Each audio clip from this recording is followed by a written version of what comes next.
Hi friends, this is your pal Scott Garibay, and today we're going to talk about Stranger Things Season 2, Episode 4, and specifically Will the Wise.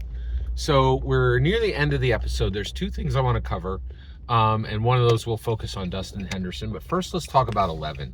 So it's really wild. 11 is still isolated and not connected to the core four, right? Still Mike Wheeler, Lucas Sinclair, Dustin Henderson, and Will Byers don't know where 11 is. And they saw her disappear after she had defeated the Demogorgon. We know she went into the Upside Down, which was confusing for her and for everyone. But now she lives in Jim Hopper's grandfather's cabin,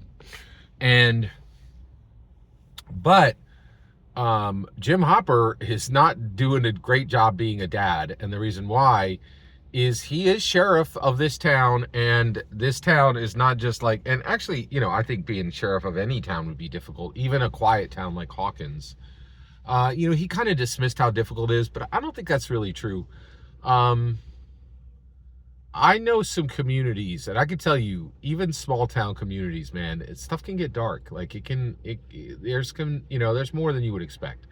But he's the sheriff in a town connected to a supernatural realm, right? Like he's got his hands full, and actually he is very specifically continuing to investigate this pumpkin rot situation, which is actually like an agricultural disaster connected with a far worse source than any of the people know. So he's really got his hands full, right? And so he's leaving 11 alone a lot, and she's already frustrated, and he already knows this.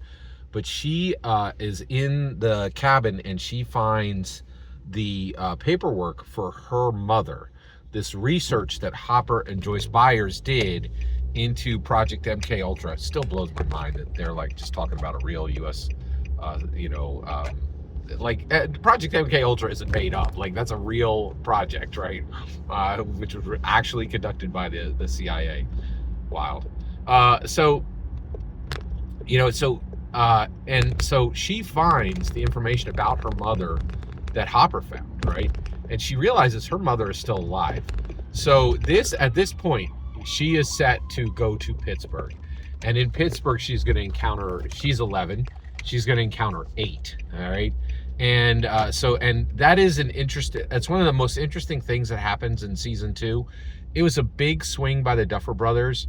I don't think it worked, right? Like, I think the entire side story of 8 is kind of a distraction, and not many fans liked it, right? Like they just didn't like it. And I'm kind of in that boat. I think the biggest thing is, the punk rock milieu was a problem, and I don't think it was cast well. Like I think that everybody in that group, there were like no standouts, and I think the actors kind of bobbled it. I don't know. That's just kind of my take. Interesting. So, but at this point, she finds that, and that's really key. What's next? Okay, let's talk about Dustin Henderson. So it gets real with Dustin Henderson. So Dustin Henderson has been investigating very diligently this situation with Dartagnan. So he's found this polywog, and what it really is it's a little baby demo dog, and he has it. He put it in his turtles case, and he's been feeding it, Three Musketeers nougat, and it has imprinted on him. But at this point, it grows and it literally kills his cat.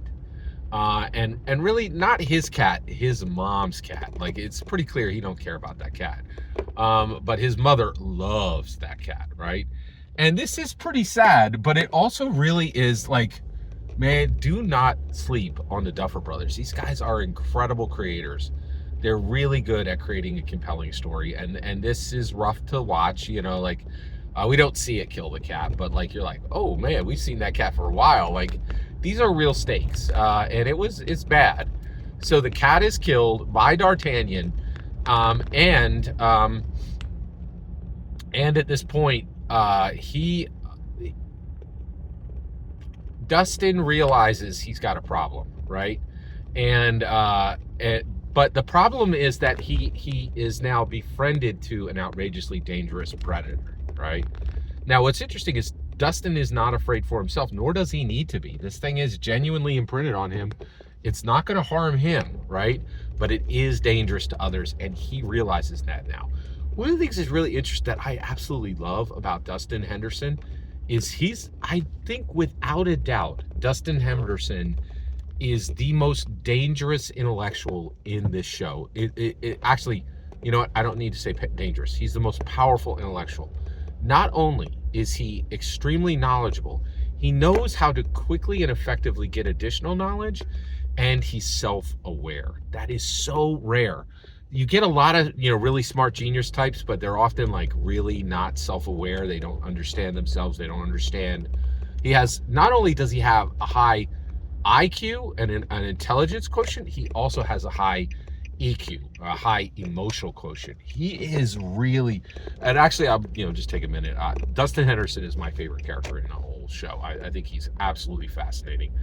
And just so you're aware, also, I don't know if you know this, but they write novels and comic books, and he's often the center focus of those, just because he's such a fascinating character, and he's such an anchor for the group. So that's episode 4.